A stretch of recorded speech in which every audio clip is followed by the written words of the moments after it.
For today's video ay kukunin natin ang unit ko.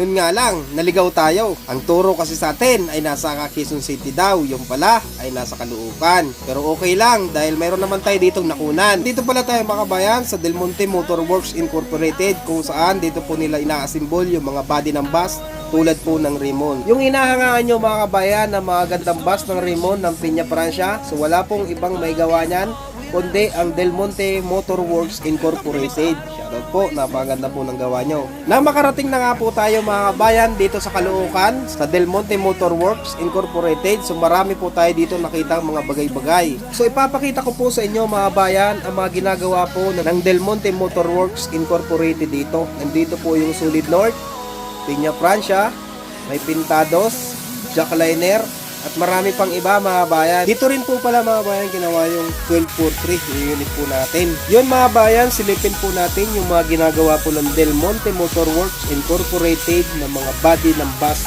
dito po sa kanilang gawaan. Samahan niyo po ako.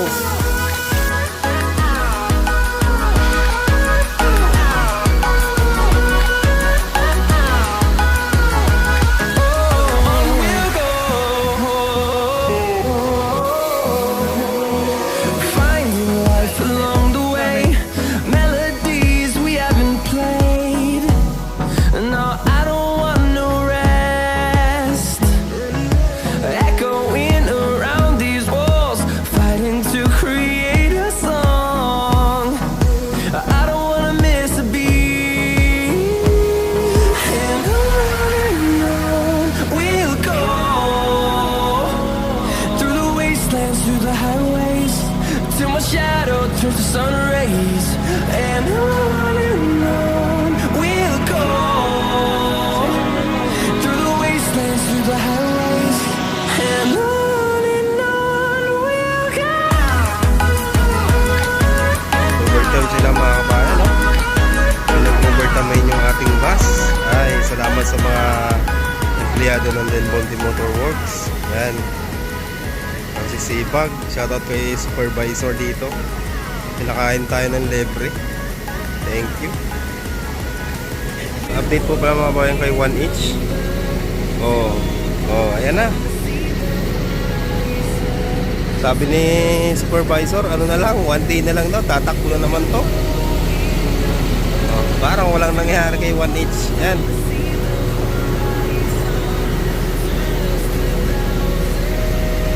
Ayos na.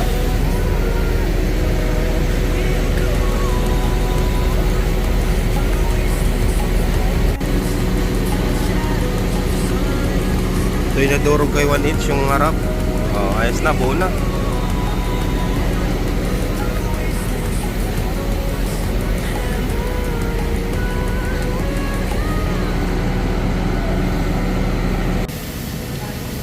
Abay, may ginagawa ditong Solid North, Golden Dragon, tsaka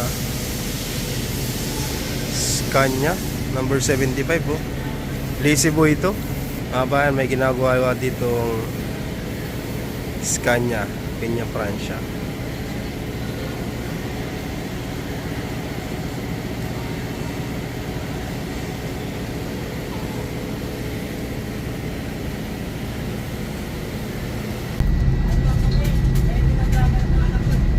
Yan mga bay, nandito tayo sa loob ng 1243. Yan. May napapansin ba kayo? May monitor sa likod ng mga upuan, no? Naayos pa. Tsaka may TV, oh. Ganda. Good morning mga bayan, nandito po tayo sa Talayan, Quezon City. Ayan.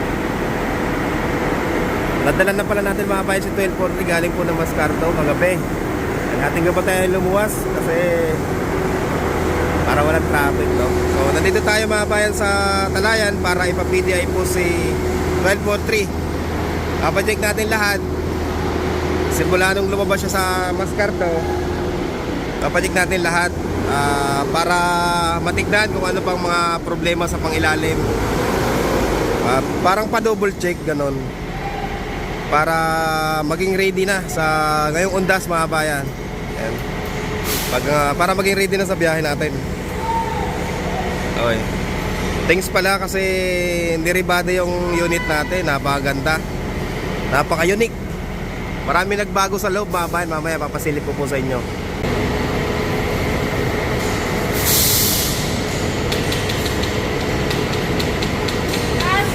Aircon tank namin dito mamaya sa Talaya. Yan. Bossing o, napakadelikado ng trabaho nito. Mahulog ka dyan.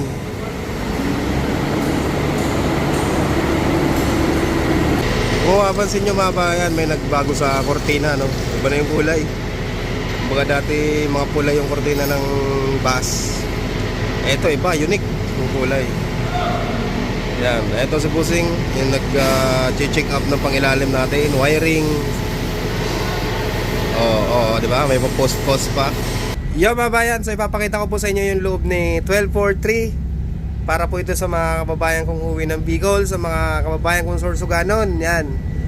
Ito po yung loob ni 1243. Parang, alam mo, yung luxury yung kulay, ano? Sa bintana pa lang, parang, ano eh. Ay, sa bintana. Sa kortina pala mga bayan, oh. Ano naman yan, luxury yung datingan, no? So meron po pala ito mga bayan monitor sa TV, yan. Lahat po ng sandalan yan meron. Yan. Tapos ito yung pinakamalupit dito mga bayan. Mayroon na po tayong charging port. Yan. USB mga bayan. Lahat po yan mga bayan. Lahat po na likod ng sandalan meron yan. Dinagyan na po ng charging port ni Del Monte. Lahat po yan mga bayan, hanggang dulo, may hanggang unahan, meron po. So hindi na po kayo mamumroblema sa pagcha-charge sa mga malolobat. Yan, dahil malayo po yung biyahe natin, napakahalaga po ng charging port na yan.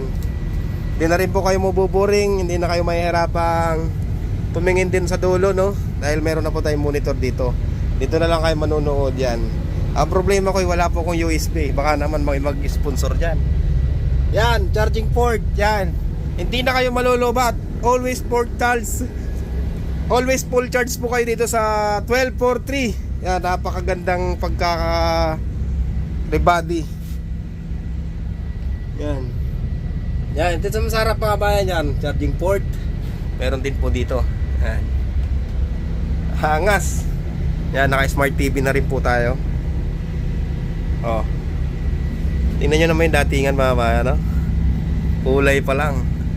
Napakalupit. Iba yung dating ng ganitong kulay ng kurtina eh. Hindi siya masakit sa mata kasi pag pula mga bayan, medyo ano. Ito pag kagabi, talagang madilim. Patay natin yung ilaw.